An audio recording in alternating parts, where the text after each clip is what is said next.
Okay, so not all agents work the same. One set of agents are standalone in an office, and there's agents that truly work as a team in an office. It can maximize your value. How does it maximize your value? Stay tuned. We're going to talk about real estate teams and how they vary.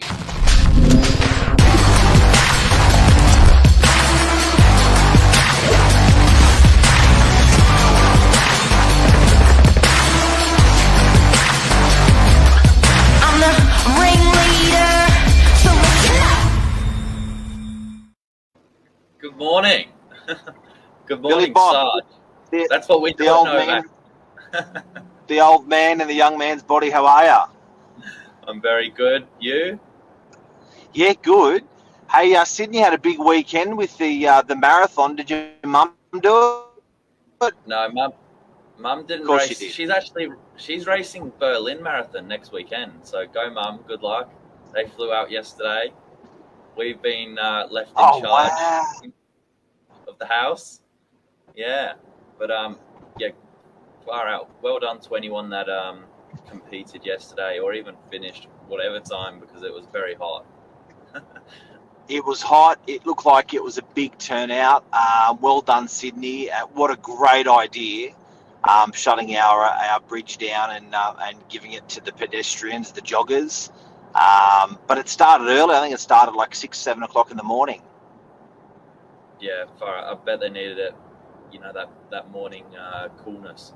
Yeah, this is like a good topic to roll in. Off that though, talking about armies, we're talking about the Novak army this morning. What keeps and for people that don't know, when you select your agent, often even though they're in an office or they're in a franchise, they're very alone in the way they do their business. That you do not get a joint force of salespeople with their buyers, most importantly, all through your property. So when you choose agencies that actually will work, all the sales reps work together for the common goal of getting the best price, you can get salespeople that work alone to get you the best price. So you actually won't get the other sales reps or their buyers in that agency through your property. No one actually articulates this because it's not to their advantage. But I think well, it depends. If you're working alone, you're not articulating it. If you're working in teams, you can articulate it. But the question this morning is it putting dollars into the back of your pocket when you're selling your property? And how do you find the agent on the northern beaches or anywhere in Sydney that sort of does that? Yeah, it's a really important question, I think, to ask in front of an agent when you're employing someone to sell your property. Talk about the structure of how's my property going to be represented, who's going to be doing what in the campaign, because it is almost impossible for one person, no matter how good they are, to do the same output in terms of volume of calls, text messages, emails, showing other properties to buyers in the same price range. No matter how big that how good that one person is, a team of people have got such a much greater reach. If you look at like 12 The Strand, we've got a property coming on DY Beachfront, came on Tuesday. 92 inquiries in 24 hours. How possibly can one agent service their existing business, which also entails prospecting, and service those inquiries coming in? You really do need a team behind you. So as a seller, that would have been absolutely critical for that client that was selling the Strand to choose an agent that can actually cope with that amount of inquiry, and not just cope, but service it impeccably. So it is definitely an advantage. Billy, what are the questions people should ask when they're selling, when we're talking about finding real estate agent teams to sell your property? Well, first of all, when you're sitting down in front of any agent, it's important to understand, I think, who's going to be actually building the marketing, who's going to be setting the pricing strategy, and who's going to be, doing everything from your open homes to your negotiations to, if you're running an auction, who's going to be there on site, who's going to be, manning the floor, all those small things, because quite often it is unfortunate where you employ sort of the head of the team, or head of the, the sort of one person plus assistant, and then quite a lot of that work underneath, which is just as important to what's seen on face value, is actually, not palmed off, but it's shared with someone else that you might have not been introduced to before. So the way we like to be a point of difference there is the team is right behind us, and we actually sort of share our database and share our properties, everyone working towards a mutual goal, but you've still got that one or two people as a point of contact, doing everything from the front as well. I think as a clear display, we, for instance, this morning, what we're all doing. So 10 o'clock on a Monday morning, every new property we've had come on this week, we will ask our clients if we can inspect it. Yeah. And 10 o'clock that morning, we will all view that property. So we all, 8 real estate agents, 9 real estate agents, all jump in their cars. We all go to that property, all the new properties for that week that have come on for that week, and inspect it. So if someone walks through the door of our agency and they get Billy, Glenn, Lisa, Michael, whoever they get as a sales rep, or anyone else, they've all actually seen every property. So I think the advantage to the seller for that is just huge, because Glenn would go through and go, you know what, I've actually got the perfect buyer for this. Lisa will go through and go, you know what, I've got the perfect buyer for this. Now, furthermore, and this is why the industry doesn't do this actively, it's probably done in about a third of the offices out there, but what happens is the incentive is equal as well. So it is sort of 50-50 in terms of who gets the commission split. So the listing agent will get half of the selling fee, and then called the listing fee, and then the selling agent will get half. So there's big incentives for all of our reps to grab all of their best buyers and get them through the properties. Now, who's the winner? The winner's the seller, because the seller's not just getting one database, which is the Glenn Higgs database. They're getting the Billy Drury database of buyers. They're getting the Lisa Novak database of buyers. They're getting the Michael Silich database of buyers. They're going to get a better price.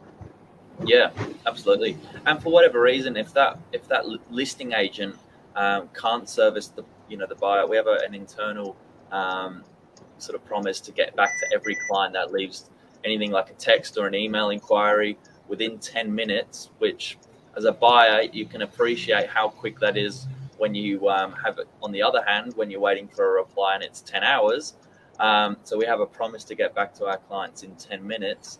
And for whatever reason, if the listing agent's tied up with family or friends or in an appointment, or simply can't get onto the phone, they've got the team right behind them to help out. And there's you simply can't answer an email inquiry. You can't sort of make the reply or return the phone call if you haven't seen the property. It's just not possible. Buyers I think this is a really good question. As a seller, if a buyer inquires on your property, do you want them to wait? No, it's a definite no. So how do you truly have that level of service so high that when an inquiry comes in, that you can service that email inquiry within 10 minutes? You can only do it when you've got a strong real estate team. And then that goes back to the way they're remunerated. That goes back to them seeing the property. That goes back to them not being a standalone one, operator in the office, but being in that team environment like we do. So anywhere you are in Sydney, if you are a seller, I think it's a really good question to ask your agent. How does that work internally in your office? I certainly know the franchises aren't working together. I've worked in one, and then I often hear look, I'm selling with, the DUI office and the Narrabeen office and the Monavale office and the Manly office, they're all going to bring their buyers through as well. Simply by just if that happens by just sending an email, that's not good enough. So I think we're talking about, having a buyer in your car, they've got $1 million, and then seeing everything that agency's got for sale. That's in a seller's advantage, I reckon. Yeah, absolutely. And the buyers, it's like the bad dating advice that you're supposed to leave the girl on waiting, and then she likes you more. It's not the case. They get really angry and they'll move on. You can make or break a buyer's relationship before they've even got through the front door. The easier you make life for these prospective buyers, the happier they're going to be, the more open they're going to be to making offers, coming along to your auction, bringing their family back for another look. If you make the first experience a nightmare, then forget bringing the family back on the next open home day. It's not going to happen. What's Lisa got to say, Billy? Within the office, it's very harmonious too. It's a beautiful word. It's like a church. There is an enormous amount of transparency. And that's the other thing. Quite often there's talk in the industry, which is really unfortunate to hear, that there's conflict of interests. And you hate to admit it, but it's unfortunately, it does happen. I think this is another way that you can confidently know as a seller that there is no conflict of interest, because everyone is competing to bring you the best offer and the best buyer, particularly when there's money on the table. Well, you know what they say, like, it probably sounds funny, but when I was, hey, good morning, Lisa Kramer, thank you very much. When I was in my little A's, in my running competitions, they always used to say, if you want to do a better time, don't look over your shoulder. So true. Because when people are doing the sprints, if they're looking over their shoulder, they're slowing down. And I think real estate offices are the same. It's counterproductive for the salesperson, and I think it's counterproductive for the person whose property they're selling. When that athlete or that salesperson or that property pro, they just want to be laser focused on getting their best price. So having that sort of harmony in that office and not dog eat dog, super important. Like, it's, if it is like that, that's not the agency you want to choose, or if you're an agent, that's not the agency you want to be in. Yeah, absolutely. But this is certainly something that I would love to see become more of an industry norm, wide, great far and wide, because it certainly does have its benefits. So in conclusion, if you are a seller, look at how the real estate team is structured from the agent that you're choosing.